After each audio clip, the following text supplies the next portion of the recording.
Salut distingués abonnés, tout en espérant que vous allez bien, nous on se porte très bien. Devenir agriculteur ne s'improvise pas, mais il est capital d'acquérir un minimum de connaissances.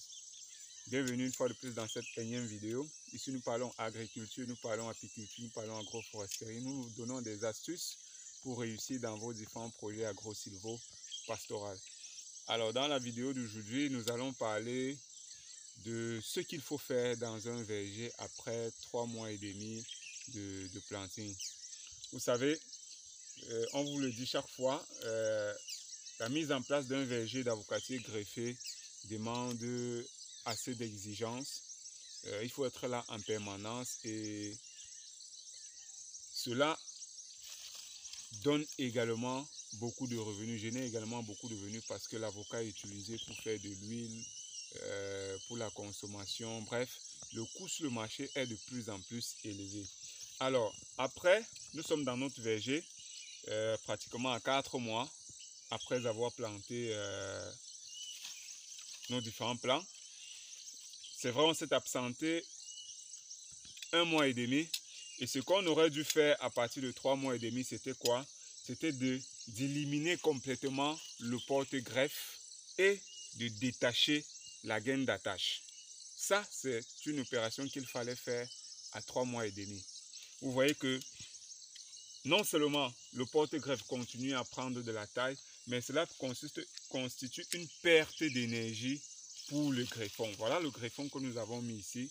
Ça se porte très bien, mais il y a quand même une perte d'énergie parce qu'on devrait éliminer ce greffon depuis le 3e mois ou le 3e mois et demi.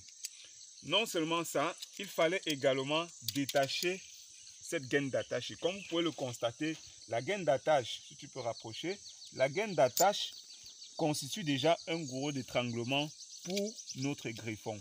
Vous voyez comment il est déjà tout serré parce que le porte-greffe est en train de prendre, de grossir en diamètre. Il est donc question de détacher cela pour que cela ne constitue pas à étrangler notre plant. Donc vous avez besoin de votre sécateur, d'une lame ou d'un greffoir pour le détacher entièrement. Ouais.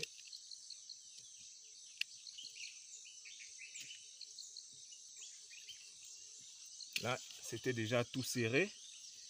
Il étranglait déjà notre porte-greffe. Voilà. Vous avez vu? Ça étranglait déjà notre porte-greffe. Donc maintenant qu'on l'a libéré, le plant va pousser sans problème. Donc chaque fois, il va falloir passer dans la plantation, vérifier plan par plan que les jeunes bourgeons comme celui-ci que je viens d'éliminer ne se développent pas sur le porte-greffe. Parce que si on n'élimine pas ça en permanence, cela va toujours constituer à ralentir la croissance de notre greffon.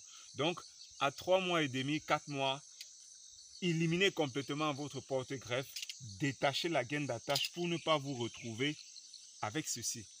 Vous voyez? Donc, on va se rassurer qu'il y a toujours un tuteur pour soutenir un peu notre greffon. Donc voilà l'opération, ce qu'il faut faire dans toute la plantation pour se rassurer que le greffon se développe sans problème. Alors, n'hésitez surtout pas de vous abonner, n'hésitez pas de commenter, de partager, de liker. On se dit à très bientôt pour une nouvelle vidéo et un nouveau partage. Oh là là. Erreur fatale, erreur fatale, erreur fatale.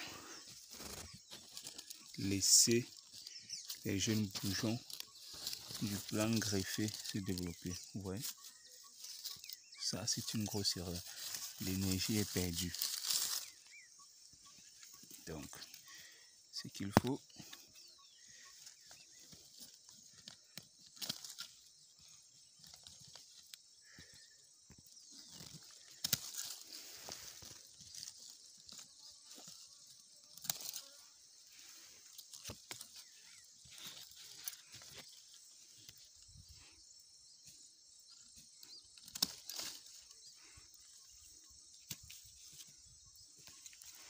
pour permettre aux greffons de se développer.